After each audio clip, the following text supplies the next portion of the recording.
Chez La Fontaine, comme chez son inspirateur Ésope, l'univers est peuplé d'animaux qui réfléchissent et qui parlent. Il y a les animaux qui flattent, comme le corbeau, la grenouille est vaniteuse, les moutons suivent, les goupilles sont mues par une ruse cynique, la cigale est dispendieuse, la fourmi parcimonieuse, le bœuf est sage et le cheval est prétentieux. Pour attirer notre attention sur les vertus de la patience et de la longue vue contre les préjugés, une fable fabuleuse de La Fontaine nous enseigne l'art nécessaire de considérer le temps. Cette fable, c'est celle du lion et du rat. Vous vous souvenez? Il y a un lion, roi des animaux, métaphore du pouvoir, de l'autorité, de la force absolue. Il y a un lion et puis il y a un minuscule rat qu'épargne le lion. Est-ce par calcul que le lion épargne le rat? La chose n'est pas dite, en tous les cas, La Fontaine ne nous le dit pas, sauf qu'il suggère qu'un lion, par principe, n'a que faire d'un raton, que dès lors un lion et un rat ne sauraient jouer dans la même cour, qui est naturellement, pour le lion, la cour des grands.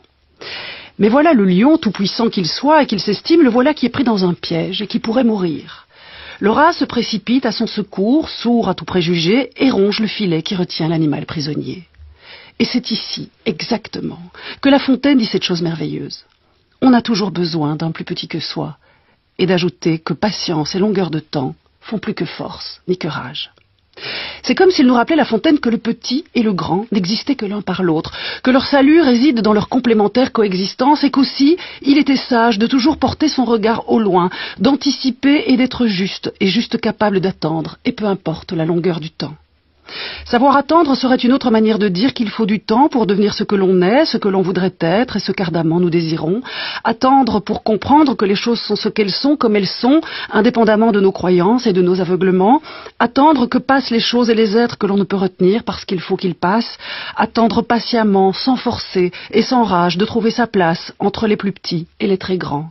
Attendre pour reconnaître au fil du temps qui sont les autres, qui sont ceux qui nous aident, qui nous aiment et que nous aimons vraiment, et à quel moment peut-être, ils nous ont sauvé la vie. Car si l'on en croit La Fontaine, quelle que soit la place que nous occupons dans le monde, chef d'entreprise, sans emploi, artiste, amant, étudiant, ouvrier d'usine, nous avons toujours besoin d'un plus petit que soi, ou seulement par nous jugé petit parce que dans notre ignorance, nous le supposons tel. Mais qui est petit? Et par rapport à qui? Et selon quel étalon? C'est vrai, au fond, au-delà de leur apparence, qu'est-ce qu'être véritablement grand? Qui est le lion? Et à quoi pense le rat? Et vous? Qu'en pensez-vous?